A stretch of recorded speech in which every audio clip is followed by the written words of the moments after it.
Bienvenue sur 13e rue pour de nouveaux faits Carl Zéro, ambiance Les Experts. En 1997, le propriétaire du bar tabac de Nogent-sur-Oise, qui est derrière moi, est assassiné en pleine nuit. Un cambriolage qui aurait mal tourné. Sous le choc, les habitants de la commune organisent un comité de soutien pour sa veuve, Jacqueline Pontieux, mais quelques mois plus tard, celle-ci devient suspect numéro 1. C'est le premier rebondissement d'une très longue série. Depuis, cette affaire est devenue un cas d'espèce exceptionnel dans les annales judiciaires, peut-être même le seul. Écoutez. À 2 reprises en première instance, comme en appel, des coups de théâtre à la barre sont venus interrompre les procès. Une étonnante découverte scientifique et pas moins d'une vingtaine d'experts qui s'écharpent autour d'un seul et même cadavre. Quant à l'accusée, elle fait des allers-retours en prison au fil de l'évolution du dossier, et ce, depuis 13 ans. Au cours du 4e procès, la justice doit toujours répondre à la même question. La veuve de Gérard Pontieux, Jacqueline, a-t-elle oui ou non tué son mari ?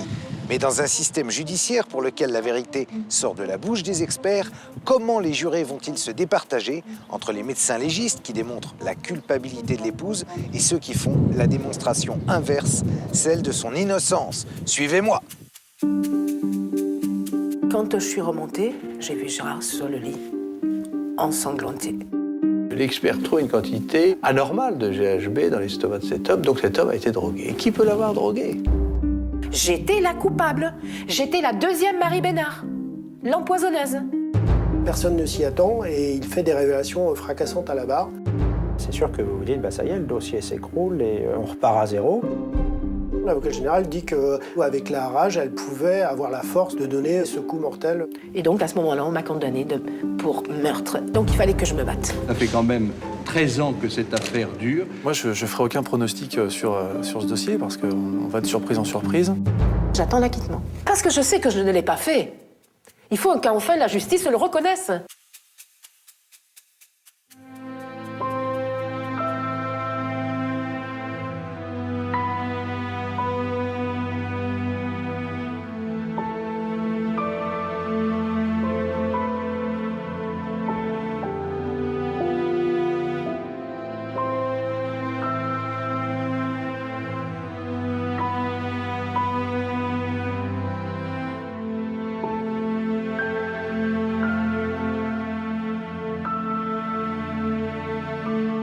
Jacqueline et Gérard Pontieux sont mariés depuis 6 ans. En 1991, ils s'installent ici, à Nogent-sur-Oise, dans le nord de la France, où ils tiennent un bar tabac. C'est un tabac fréquenté par bon nombre d'habitants de la commune. Le couple réside au-dessus, au premier étage. Rien de particulier n'a jamais attiré l'attention sur eux. Jusqu'à cette nuit du 21 au 22 septembre 97. La soirée des faits, déjà, on a travaillé toute la journée. Contrairement aux autres dimanches, parce qu'il y avait une course cycliste à Nogent. Nous, on a été se coucher, je ne sais plus exactement vers quelle heure, et vers 2h30 du matin, on a été réveillés par un cambrioleur qui s'était introduit dans la maison, dans notre chambre. Donc il nous a demandé l'argent. Je me suis levée, j'ai donné les sacs des recettes, et à ce moment-là, il nous a demandé la boîte du PMU. Parce qu'effectivement, l'argent du PMU, les recettes du PMU, étaient dans une boîte en fer qui était en bas au coffre. Je suis descendue, j'ai pris le coffre, je suis remontée. Et quand je suis remontée, j'ai vu quelqu'un qui repartait en direction de la cuisine de la terrasse. J'ai allumé la lumière de notre chambre. Et là, j'ai vu Gérard sur le lit, ensanglanté. À l'étage supérieur, plusieurs personnes passent la nuit. Un employé du café, Gilbert Bassan, le fils de Jacqueline Pontieux, Julien, 13 ans, et 2 de ses amis. Au cours de la soirée, ils n'ont rien entendu de suspect. Et puis j'ai appelé au secours, et puis j'ai appelé Gilbert Bassan. Et puis Gilbert s'était pas réveillé, les enfants l'ont réveillé.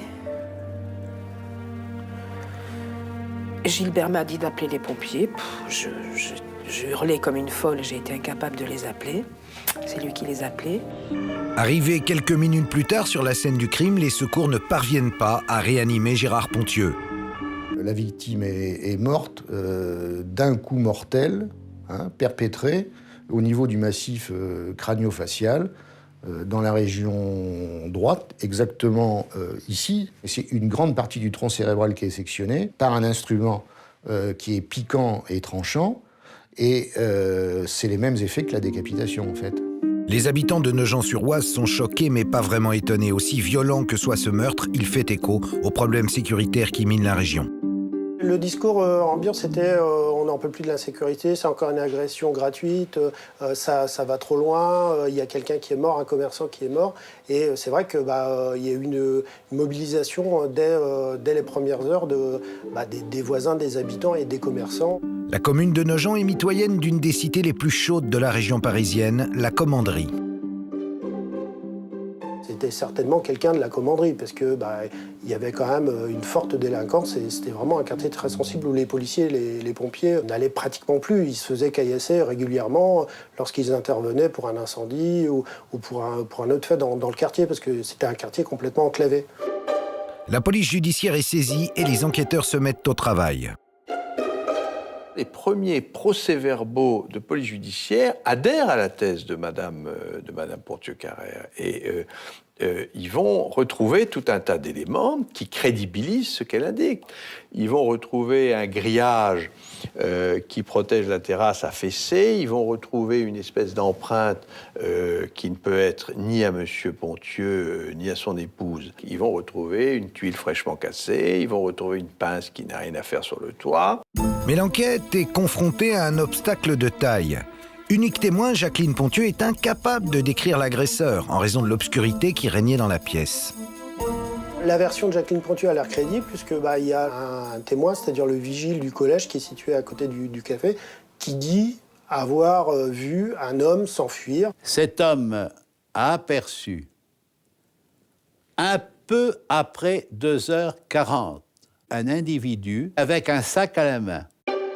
Cet horaire concorde avec l'heure du crime. Malgré tout, le récit du cambriolage qui aurait mal tourné, tel qu'il est fait par la veuve éplorée, laisse les policiers circonspects. Ils ont Jacqueline Pontieux dans le collimateur très rapidement. Ils disent c'est très étonnant qu'une femme passe devant le voleur, celui qui a tué son mari, mais n'est pas capable de le reconnaître. Pourquoi est-ce que le cambrioleur qui n'a pas d'arme parvient à se faire obéir ? Jacqueline Pontieux va descendre d'un étage, elle va aller chercher l'argent dans le coffre. Pendant ce temps-là, elle aurait pu passer un coup de fil, elle aurait pu s'échapper, elle aurait pu faire plein de choses, elle ne le fait pas. Donc c'est louche. Un autre aspect du récit pose également problème aux enquêteurs. Je suis descendue, j'ai essayé de retirer l'alarme. Je dis j'ai essayé parce que j'ai dû faire le code plusieurs fois, ou le mauvais code, ou le faire plusieurs fois, ou peut-être bien l'un et l'autre. Toujours est-il que j'ai déclenché l'alarme. Jacqueline Pontieux parvient ensuite à composer le bon code et à arrêter l'alarme, une erreur qui attire encore des soupçons. Elle dit que par suite d'une mauvaise manipulation, l'alarme se déclenche. On se demande pourquoi elle ne laisse pas l'alarme sonner. Ça aurait peut-être sauvé la vie de son mari si effectivement les faits se sont déroulés comme elle le dit. Mais ce qui intrigue les enquêteurs par-dessus tout, c'est qu'ils n'ont jamais vu un cambrioleur tué de cette façon-là. On imagine mal un cambrioleur qui va s'acharner sur le visage de sa victime. Il y a quelque chose de faire payer dans cette façon de s'acharner sur le visage de la victime. Et c'est quelque chose qui renvoie bien évidemment plus à un crime passionnel qu'à un crime crapuleux. Dans les affaires criminelles, on va dire, à caractère passionnel, on observe souvent un acharnement de nombreux coups dans le thorax, l'abdomen. Il est certain qu'un meurtre a froid. Or, donc, le contexte passionnel, il y a guère de raison qu'il y ait un acharnement de coups. Alors que tout le monde imagine les policiers sur la piste de l'agresseur non identifié, les incohérences successives aboutissent au premier rebondissement de l'affaire. On m'a dit, on vous met en garde à vue, parce qu'il y a des zones d'ombre. Je me souviens avoir dit au policier, mais est-ce que je serai rentrée ce soir ? Et le policier de me répondre, oui, si tout est fini, vous serez rentrée. Je suis rentrée 3 ans après. C'est que la veuve de Gérard Pontieux va commettre un terrible impair lors de son interrogatoire. Un des policiers m'a dit, si tu ne parles pas, si tu n'avoues pas, tu vas en prendre pour 20 ans. Et quand tu sortiras au bout de 20 ans, ton fils sera un homme, il aura fait sa vie, mais il ne voudra plus d'une mère taularde. Et sur ce, ils m'ont amené en bas, dans les cages, là. Et puis là, j'ai réfléchi. Je me suis dit, il faut que je sorte de là. Je peux pas laisser 20 ans mon fils tout seul. J'avais un môme de 13 ans. Et puis j'ai dit, bon, ben, j'ai pensé à ce gars. Et puis je l'ai dénoncé. Jacqueline Pontieux donne le nom d'une vague connaissance qui fréquente le café du couple. Les policiers se précipitent alors pour mettre la main sur cet homme. Heureusement pour ce brave homme, il a eu un alibi qui l'a disculpé, parce qu'il aurait pu aussi bien se retrouver à ses côtés sur la base de cette accusation. Voilà donc quelqu'un qui n'hésite pas à accuser nommément une personne alors qu'elle sait pertinemment que c'est pas elle. Ça a été considéré comme un faux pas et comme quelque chose d'incompréhensible et qui allait dans le sens de quelqu'un qui voulait vraiment sauver sa peau et coûte que coûte. Jacqueline Pontieux a accusé un innocent du meurtre de son époux. Voilà dans cette affaire encore quelque chose de totalement saugrenu.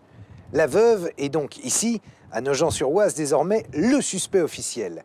Les policiers sont persuadés qu'elle a joué un rôle dans le meurtre de son mari, mais aucune preuve formelle ne vient étayer leur certitude, d'autant que l'arme du crime reste toujours introuvable. Alors comment et pour quelle raison Gérard Pontieux est-il mort ? Tandis qu'ici, à Nogent-sur-Oise, les habitants, en tout cas certains habitants, continuent de croire au cambriolage qui aurait mal tourné, l'enquête rebondit 2 mois après les faits. Grâce à des recherches pointues, aux techniques les plus modernes des experts scientifiques, perce le mystère. En tout cas, ils en sont à ce moment-là persuadés. Le cadavre aurait parlé. Une découverte stupéfiante leur permet de réécrire le scénario du meurtre à la minute près. Le fantôme de Marie Bénard vient hanter Nogent-sur-Oise. Vous allez voir pourquoi. Comme dans toute affaire criminelle, le cadavre de la victime est confié aux mains de médecins légistes. Avec le concours d'experts scientifiques, ils participent à la manifestation de la vérité. Et pour le meurtre de Gérard Pontieux, ce sont eux qui vont trouver la clé de l'énigme. Un éminent toxicologue, le professeur Pépin, a analysé le sang et les urines du défunt. Et il a retrouvé une substance très énigmatique.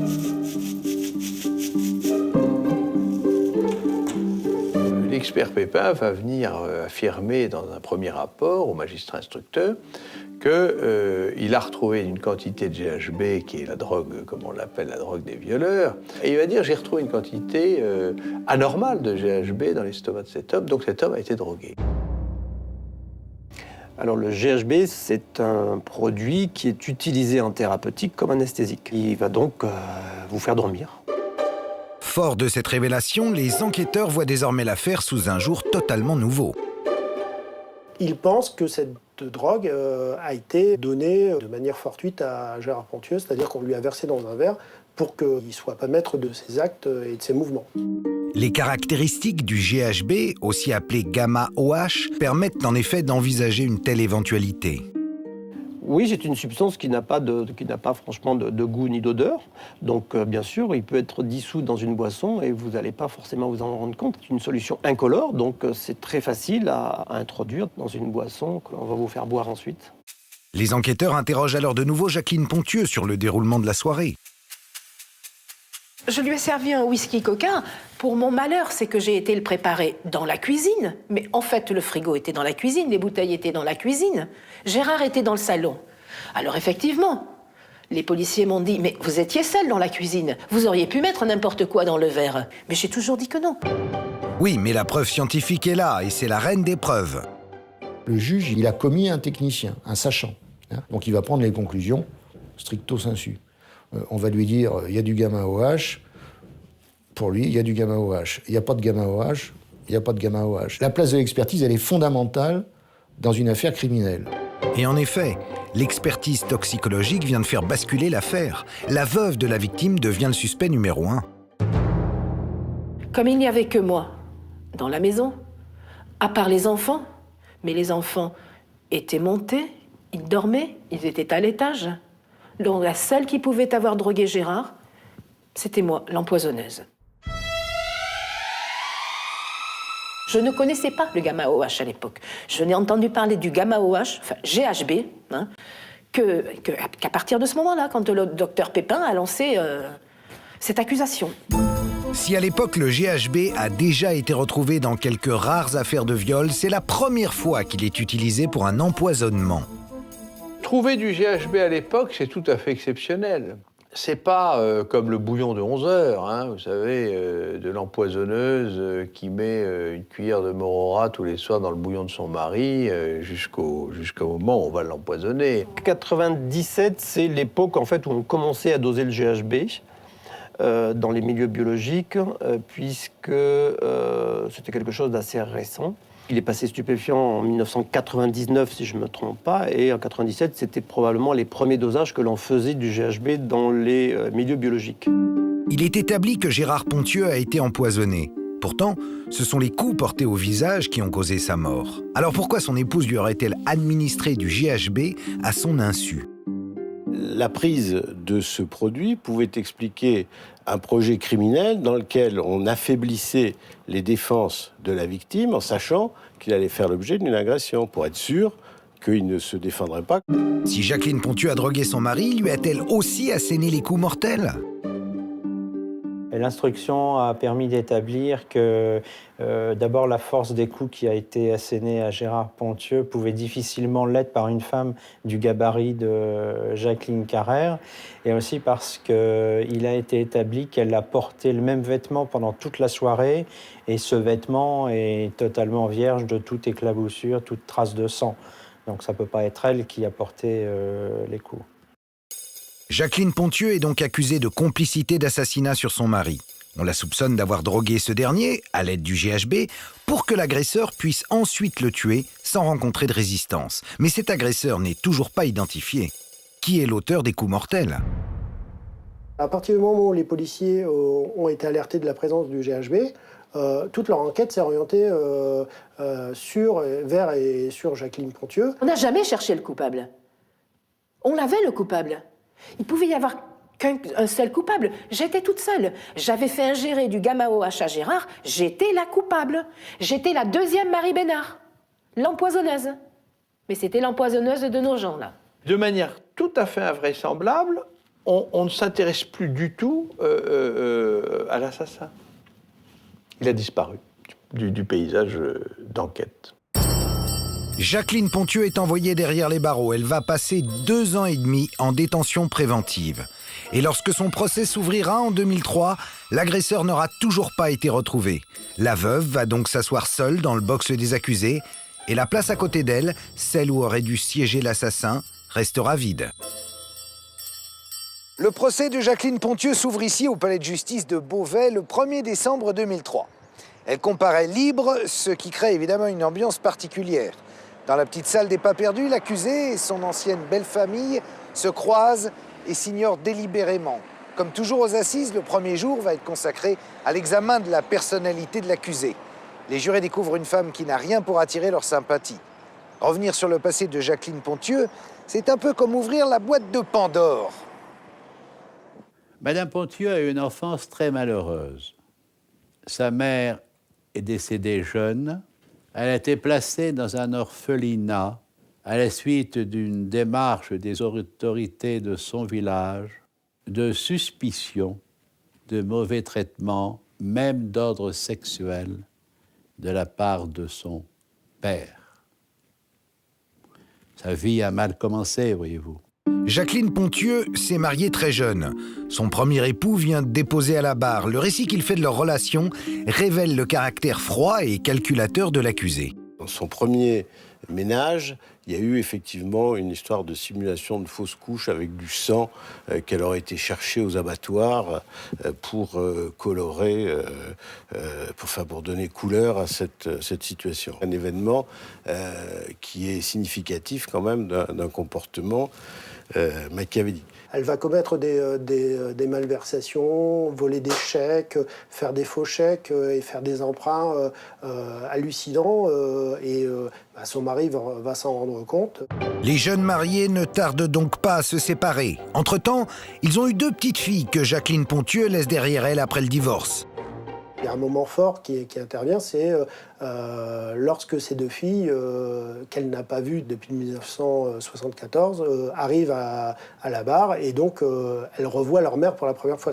C'est assez intense au niveau émotionnel parce que les deux filles et la mère aussi sont en larmes et elles se retrouvent au tribunal. Ces deux filles qui déposent à la barre et qui disent la même chose.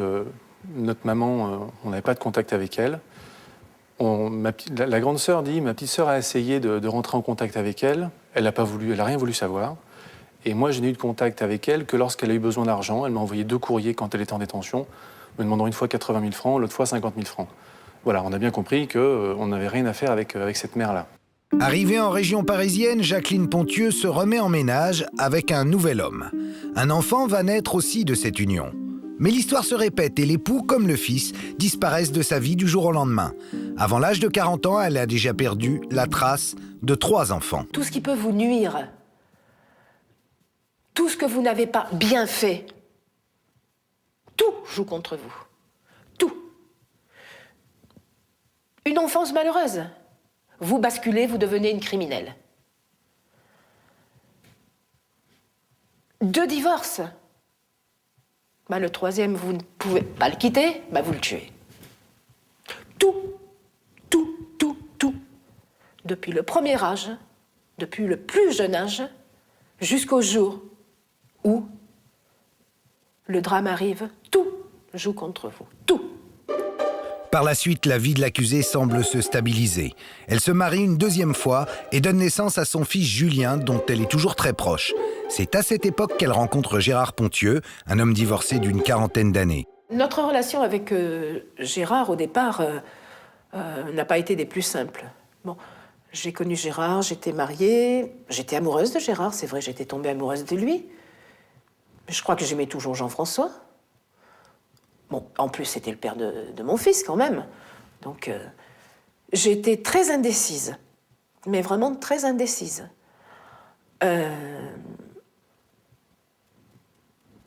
J'avais même pensé pendant un moment à garder les deux, quoi. Avoir un mari, avoir un amant. Gérard, lui, ne concevait pas la vie comme ça, pas du tout. Les débuts de cette nouvelle histoire d'amour sont chaotiques. Avant leur arrivée à Nogent-sur-Oise, ça a été tumultueux. Jacqueline va également faire plusieurs entourloupes, et donc Gérard sera la victime. Alors, il y a un événement qui est tout à fait établi dans le dossier, c'est lorsque elle est partie en emportant une somme de 130 000 francs qu'elle avait prise dans le coffre de M. Ponthieu afin d'avoir le champ libre. Elle s'est assurée de ce que M. Ponthieu ne serait pas là en lui inventant un rendez-vous chez un médecin. Et donc voilà un type de comportement qui est manifestement la construction d'une situation pour aboutir à un résultat. Pourtant, l'amante indécise finit toujours par revenir vers celui qui sera son 3e mari, Gérard Ponthieu, qu'elle épouse en 1991. Depuis cette date, comme les témoins suivants l'attestent, le couple est heureux, serein et inséparable. Mais au terme de cette première journée d'audience, les jurés restent sur une très mauvaise impression de Jacqueline Ponthieu. L'examen de la personnalité est pas bon du tout pour Jacqueline Ponthieu. On apprend que c'est une femme qui est intéressée par l'argent. C'est vraiment un leitmotiv. Tout au long des auditions, c'est l'argent qui gère sa vie, qui semble l'attirer vers des gens et dicter ses comportements. Donc il y a ce problème d'argent, et puis cette femme qui n'aime personne, visiblement, et que personne n'apprécie vraiment. Il n'y a pas de crime sans mobile.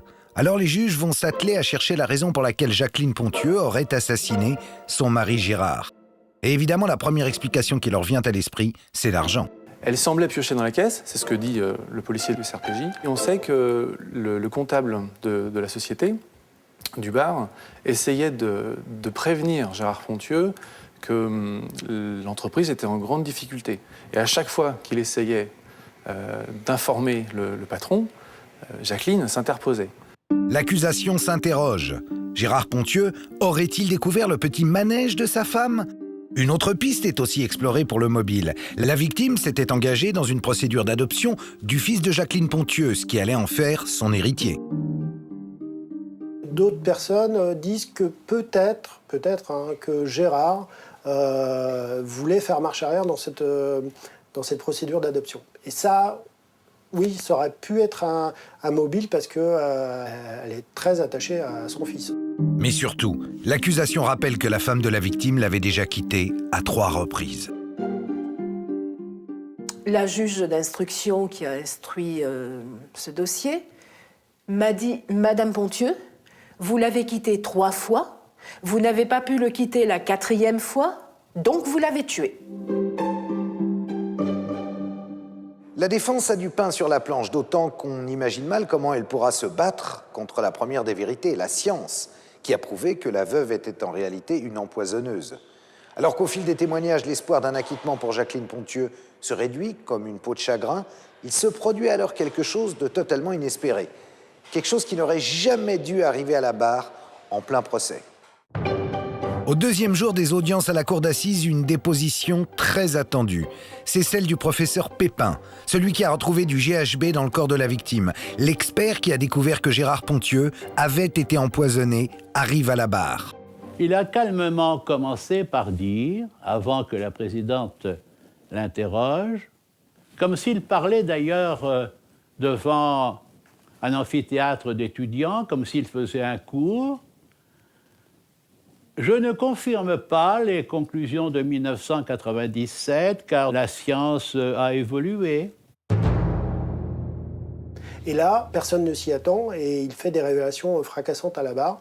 C'est-à-dire qu'il explique qu'il y a eu un colloque 15 jours avant le procès, où il y avait 800 experts qui étaient présents. Et là, ils sont tombés d'accord pour déclarer officiellement qu'il y avait un GHB qui pouvait être exogène, c'est-à-dire celui qu'on connaît, qui peut être administré donc à une victime, et également, et ça c'était la révélation du procès, un GHB qui peut être sécrété normalement après la mort par une personne. C'est une équipe, je ne sais plus de quelle origine, mais pas française, qui montre que en dosant le GHB chez des gens tout venant, notamment des morts, des personnes décédées, ils se rendent compte qu'ils retrouvent du GHB, notamment dans le sang. Et aujourd'hui, on a pas mal progressé depuis ces années-là, et on sait aujourd'hui qu'on a une production post-mortem qui est possible de GHB lorsqu'il y a putréfaction du corps. Et c'est ce qu'explique l'expert en toxicologie, le professeur Pépin, devant une salle d'audience médusée. Je me souviens, j'ai été étonné de voir cet homme témoigner devant la cour d'assises, alors qu'il était en train de détruire ce qu'il avait créé en 1997, ce qui avait été la cause de ce drame, l'envoi de Madame Pontieux en prison. L'avocat de Jacqueline Pontieux, on voit qu'il est aux anges, parce que c'est quand même un pan de l'accusation qui tombe, puisque Jacqueline Pontieux s'est retrouvée en garde à vue à cause de la présence de GHB. Là, il n'y a plus de GHB. On ne peut plus prouver que Gérard a été drogué. Face à la surprise et à la confusion qui gagne la cour, la présidente, outrée de ne pas avoir été prévenue par l'expert, suspend l'audience. Ah mais j'ai rien compris. Je n'ai rien compris. C'est Maître Bouly qui tout doucement m'a dit « on est sauvé », un truc comme ça, mais enfin... J'attends que Maître Bouly m'explique. Attendez une minute, l'émotion. Laissez-moi passer l'émotion quelques instants. Et encore, il a fallu qu'on sorte dans le tribunal pour qu'il m'explique qu'il n'y avait plus de GHB, que cette accusation était levée. Je ne l'avais pas drogué. Mais c'était gros, c'était fort. Face à un tel coup de théâtre, la présidente de la cour d'assises décide que l'affaire ne peut être jugée. Jacqueline Pontieux devra attendre que d'autres experts se prononcent pour enfin connaître son sort. Son procès est donc renvoyé. C'est un moment fort, évidemment. C'est sûr que vous vous dites, ça y est, le dossier s'écroule et on repart à zéro parce qu'on n'a toujours pas l'assassin, on n'a même plus le complice. Donc la mort de Gérard Pontieux est encore plus inexpliquée. En effet, les nouveaux experts confirment que le GHB retrouvé dans le cadavre est endogène. Entre 1997, année du crime, et 2003, année du procès, la recherche scientifique a considérablement progressé en découvrant que tout un chacun produit naturellement cette fameuse drogue du violeur, le GHB. En fait, si je vous fais un prélèvement de sang, un prélèvement d'urine, voire même un prélèvement de cheveux, je vais retrouver du GHB. Nous avons tous du GHB en nous. Et lorsque le procès rouvre 2 ans plus tard, en décembre 2005, on est donc à nouveau au point de départ et le mystère de la mort de Gérard Ponthieu reste entier. Sa veuve comparaît toujours pour complicité d'assassinat. Pourtant, au fil des débats, une nouvelle énigme va apparaître. Alors, ce qui a redonné un souffle après la confirmation de l'hypothèse du professeur Pépin, c'est qu'on a eu des rapports des légistes qui sont venus remettre en cause l'heure de la mort de Gérard Ponthieu. Depuis toujours, Jacqueline Ponthieu a déclaré qu'elle avait appelé les secours juste après l'agression de son mari à 2h30 du matin. Seulement, le médecin légiste affirme à la barre qu'il est totalement impossible que la victime soit décédée à cette heure-là. On a exclu le GHB, mais on a des photos qui ont été prises à l'époque. Monsieur est enterré depuis belle lurette. Mais on a 2 photos.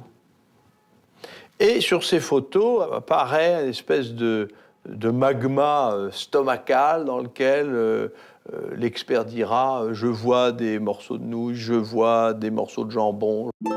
Au vu de ce que l'expert a retrouvé dans l'estomac de la victime, il certifie que Gérard Ponthieu ne peut absolument pas avoir été tué plus de 5 heures après le dîner. Or, le repas a été pris à 20h30. Comme Jacqueline Ponthieu l'a dit et comme l'ont confirmé son fils, ses 2 amis et l'employé qui les avaient aperçus lors de la soirée. Un rapport a été déposé, lequel concluait que la victime était décédée aux alentours de 23h, 23h30, peut-être 24h. Lorsque l'on sait que les secours ont été appelés aux alentours de 2h40, ça laissait un laps de temps inexpliqué. Au cours de ce 2e procès, un gastro-entérologue vient appuyer les conclusions du légiste. La victime ne peut pas avoir l'estomac plein 7 heures après le dîner. Rien ne permet d'envisager une digestion aussi lente.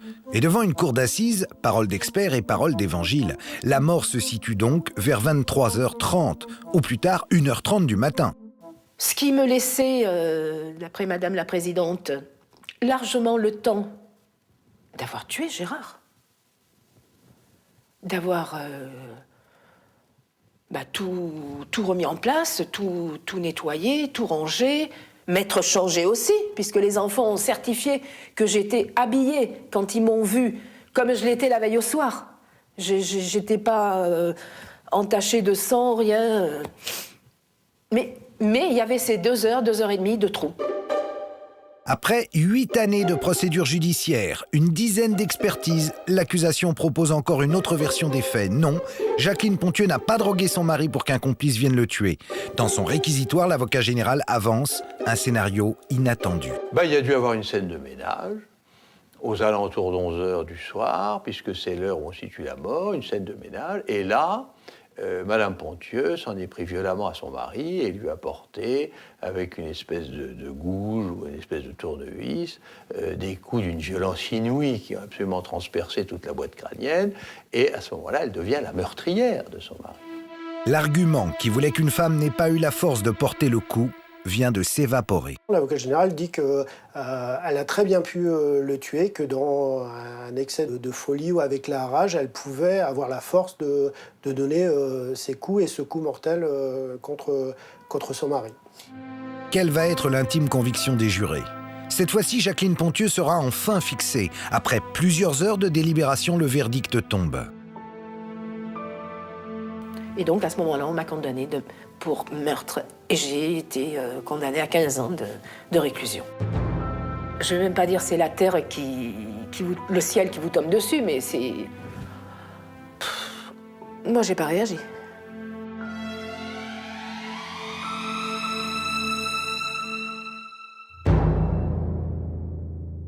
La certitude des experts entraîne celle de la cour. Les jurés sont convaincus que Jacqueline Ponthieu a menti sur l'heure du décès de son époux pour camoufler évidemment son crime et faire croire en un cambriolage qui aurait mal tourné. La veuve de Gérard Ponthieu a beau crier son innocence, elle est condamnée à 15 ans de réclusion criminelle. Retour pour elle à la casse-prison. Et pourtant, la partie est loin d'être terminée. Les amateurs de coups de théâtre ne vont pas être déçus. Quelle surprise nous réserve encore la justice ? Les parties civiles, dont le fils du premier mariage de Gérard Ponthieu, ont toujours été persuadés de la culpabilité de Jacqueline Ponthieu. Avec sa condamnation, peut enfin commencer leur deuil. Ils se disent que, bon, enfin, l'affaire est terminée. Enfin, ils le croient à l'époque, ils croient que l'affaire est terminée et ils pensent qu'ils vont pouvoir passer à autre chose, mais ils se trompent puisque un autre procès aura lieu. À ce moment-là, j'étais décidée à me battre. Ah ouais. Il n'y avait plus de gamme à OH. Moi, je savais que je n'avais pas tué Gérard, donc il fallait que je me batte. Me battre, c'était faire appel. En attendant que se joue son 3e procès, Jacqueline Ponthieu a été libérée quelques mois après sa condamnation en première instance. Pendant toutes ces années, elle a continué à travailler pour la commune de Liancourt, dans la région. Depuis la mort de son dernier mari, elle ne s'est pas remise en ménage et vit avec son fils, Julien. En juin 2008, c'est à Amiens que s'ouvre le procès en appel. Madame, qu'est-ce que vous attendez de ce procès? Que la justice reconnaisse mon innocence. Je n'ai pas tué mon mari. Je ne l'ai pas drogué et je ne l'ai pas tué. Et ça fait presque 11 ans que je pleure sa mort. 11 ans que je cherche à savoir qui l'a tué. Le meurtre de Gérard Ponthieu va encore se rejouer devant la justice. Il y avait une certaine fébrilité chez les professionnels qui savaient qu'il allait se passer quelque chose. Il y avait déjà eu un truc important, un truc un peu grave pendant la première audience. On savait qu'il y avait un problème avec le bol alimentaire et la datation de l'heure. Donc on s'est dit, rebelote, on repart sur un vrai problème d'experts. Et puis c'est les experts qui vont décider du sort de Jacqueline Ponthieu. Lors des premières journées, on se dit, bon, il n'y a rien de nouveau qui intervient. On a l'impression de réécouter les mêmes témoins, d'avoir les mêmes débats, d'avoir les mêmes contradictions qui sont soulevées d'un côté et de l'autre, mais rien de particulier jusqu'aux dépositions de l'urgentiste et du pompier volontaire. Le docteur Grégoire, médecin du SMUR, arrive à la barre. Le soir du crime, c'est lui qui a pris en charge la victime. En fait, dès qu'il arrive, le toubib dit quelque chose d'assez étrange qui va un peu saisir toute la cour. Il dit « J'ai oublié de vous dire quelque chose à Beauvais lorsque j'ai témoigné la première fois. » Donc là, tout le monde écarquille les yeux et se demande ce qu'il va dire. Et il se rappelle, et il dit « J'ai oublié de vous dire que quand je suis entré dans la pièce, Monsieur Ponthieu venait de mourir. » Certes, Gérard Ponthieu est en arrêt cardio-respiratoire, mais le docteur Grégoire précise que lors de l'intubation, du sang frais inonde la gorge de la victime. Il me paraissait difficilement compatible que cet homme ait pu être décédé à 23 heures et qu'à 2h40 du matin, 4 heures plus tard, il y ait pu avoir des arrivées de sang rouge, c'est-à-dire de sang oxygéné, par saccade dans la gorge de M. Ponthieu. Mais ce médecin n'est pas le premier sur les lieux.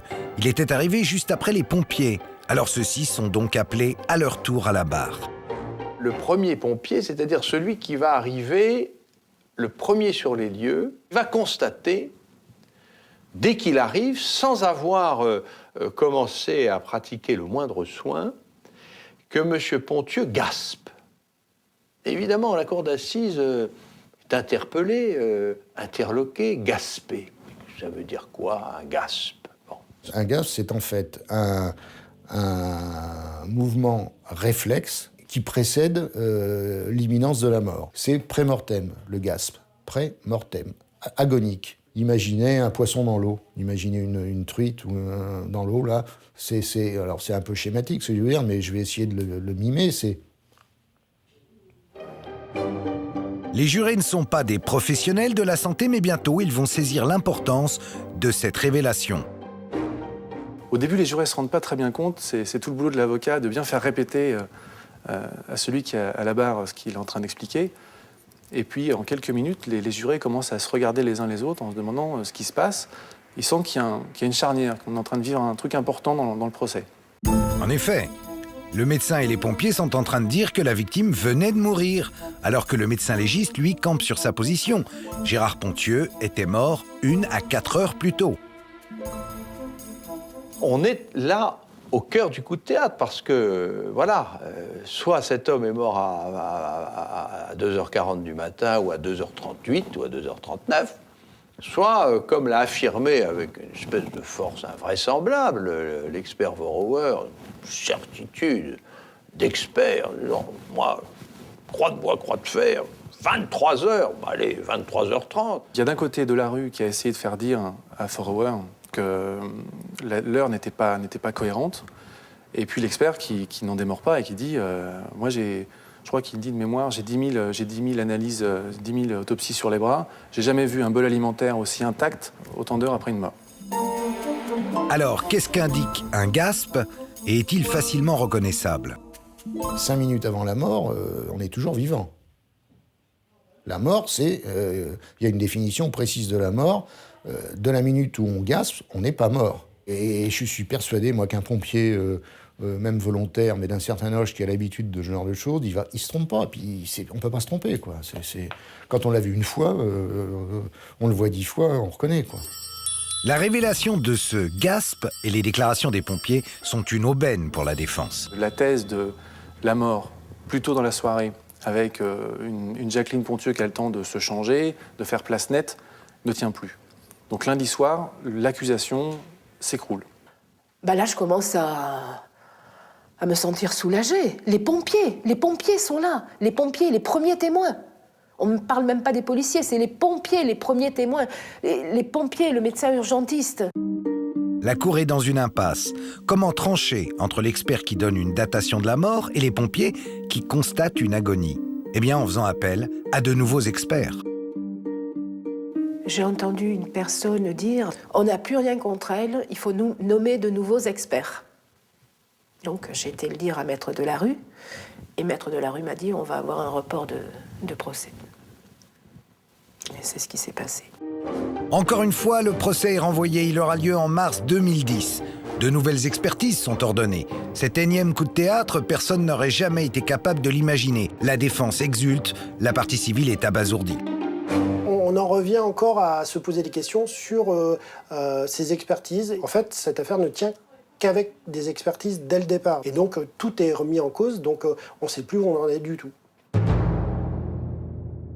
Nous sommes à la veille du 4e procès, celui qui devra enfin sceller le sort de Jacqueline Pontieux et en faire soit une criminelle machiavélique, soit une martyre de la justice. Les zones d'ombre du dossier et l'histoire chaotique de l'épouse Pontieux vont-elles faire tomber l'épée de Damoclès qui pèse depuis 13 ans maintenant sur sa tête et l'envoyer définitivement derrière les barreaux? Ou alors, les querelles des experts scientifiques sèmeront-elles assez le doute dans l'esprit des jurés pour qu'ils profitent à l'accusé, comme le veut la loi? Quoi qu'il en soit, rares sont ceux qui pensent que la justice, après tant de circonvolutions et tant de temps écoulé aussi, sera apte à faire la vérité sur la mort de Gérard Pontieux, comme elle est censée le faire. Cette affaire est aujourd'hui un tel imbroglio scientifique et judiciaire qu'on se demande comment les juges vont bien pouvoir s'en sortir. Réponse à l'issue de cet ultime rendez-vous aux Assises d'Amiens.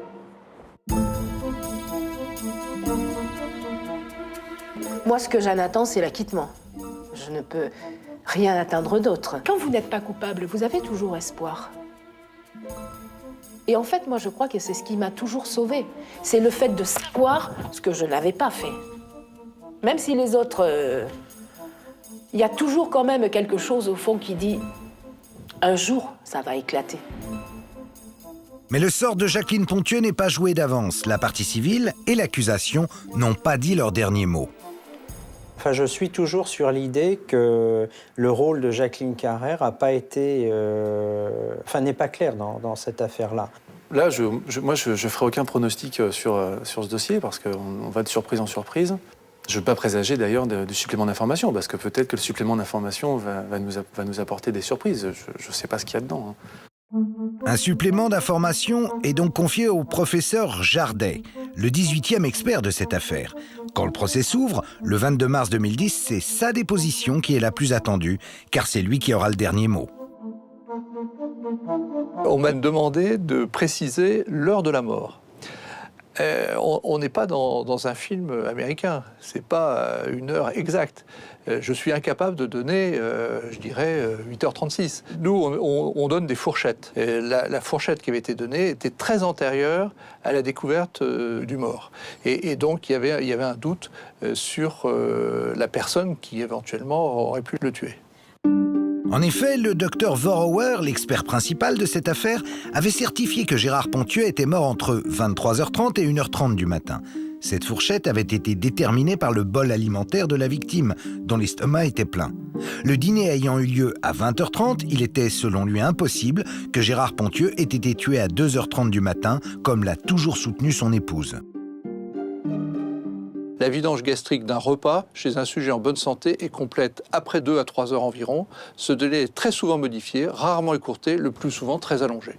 Donc si vous voulez fixer une date de la mort en fonction du bol alimentaire, de ce qu'on retrouve dans l'estomac, est pratiquement impossible. Un démenti sans appel à l'expert légiste, dont les certitudes avaient valu à Jacqueline Ponthieu une condamnation à 15 ans de prison pour meurtre. L'audience est médusée. Alors comment déterminer l'heure de la mort? Le professeur Jardet va faire ce qu'aucun autre expert n'a jamais fait en 13 ans.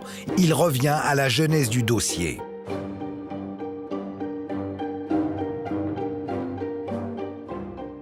Moi, j'ai repris les signes positifs l'un après l'autre. Les signes positifs, c'est le refroidissement. Ce sont ce qu'on appelle les lividités. Il y a aussi la rigidité. Pris un par un, les signes positifs de la mort vont indiquer l'heure du décès de la victime.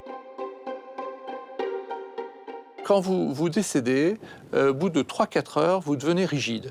C'est-à-dire que vos coudes se mettent en flexion, par exemple, les genoux se mettent en flexion, et quand vous voulez étendre cette flexion, vous n'y arrivez pas. C'est complètement rigide. On a un point très important, c'est que le docteur Vorer a fait ce qu'on appelle le lever de corps, c'est-à-dire qu'il a fait les premières constatations. Il est fait à 5h10, et à 5h10, Monsieur Ponthieu n'est pas rigide. Alors, donc le décès n'a pu survenir qu'entre 1h30 et 2h30. Dans le box des accusés, Jacqueline Ponthieu réalise que ses conclusions lui sont favorables. Elle confirme ses déclarations sur l'heure du décès de son époux. Les lividités apparaissent en 3 heures. Les globules rouges passent au travers des vaisseaux et vont imprégner les tissus sous-jacents. Et ça fait des marques. Toujours la même chose, à 5h10, il n'y avait pas de lividité. Gérard Ponthieu ne peut donc pas avoir été tué avant 2h10 du matin. Le professeur Jardet invoque une autre série de critères pour donner une fourchette finale de l'heure de la mort, entre 2h40 et 3h30 du matin.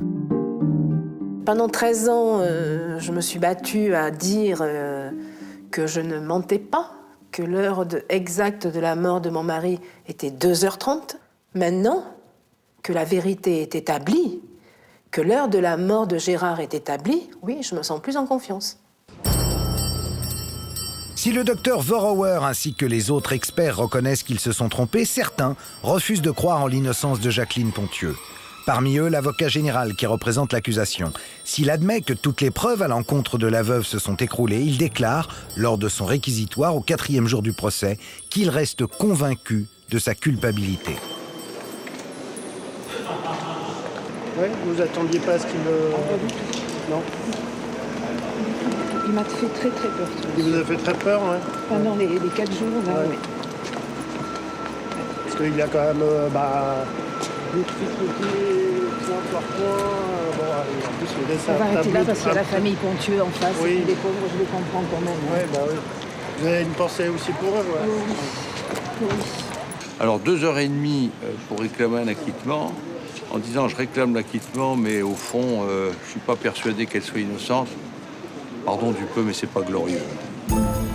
Le réquisitoire de l'avocat général est un élément majeur pour aider les jurés à se forger une opinion. Vont-ils, comme lui, avoir l'intime conviction que Jacqueline Ponthieu est coupable? Après les plaidoiries des avocats, au 5e et dernier jour du procès, la cour se retire pour délibérer.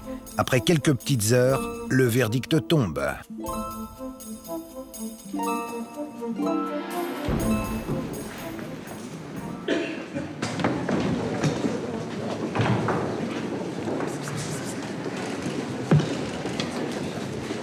Jacqueline Ponthieu est acquittée. Allez, c'est la fin du calvaire, terminé. Allez. Allez, C'est fini, c'est fini. C'est fini.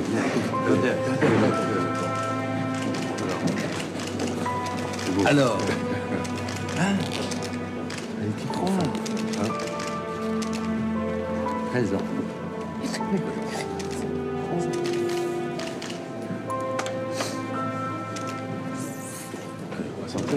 Voilà. Ça fait quand même 13 ans que cette affaire dure. Ça fait 13 ans que Jacqueline Ponthieu hurle qu'elle est innocente.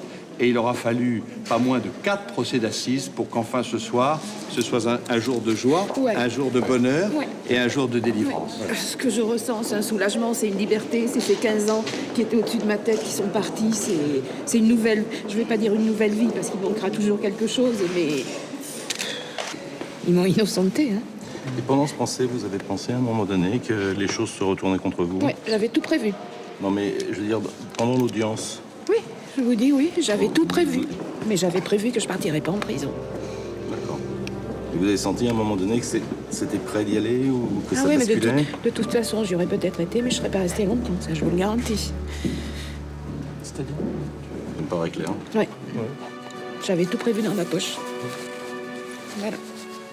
Le soulagement de Jacqueline est mêlé de colère contre les experts qui ont fait d'elle une criminelle et surtout contre le premier d'entre eux, le toxicologue. Oui. Docteur Pépin, par exemple. C'est lui qui... Si je suis là aujourd'hui, c'est à cause de qui? À cause de lui. C'est lui qui m'a déclarée comme étant l'empoisonneuse. J'avais empoisonné mon mari. Si vous l'aviez en face de vous, vous lui diriez quoi? Je cracherai au visage. Désormais, c'est à l'État de rendre des comptes à Jacqueline Pontieux. La justice devra l'indemniser pour les 31 mois passés en prison et le préjudice moral d'avoir été désignée comme la meurtrière de son époux pendant 13 ans. Et voilà, Jacqueline vient de sortir libre du palais de justice d'Amiens, comme l'assassin qui lui court toujours.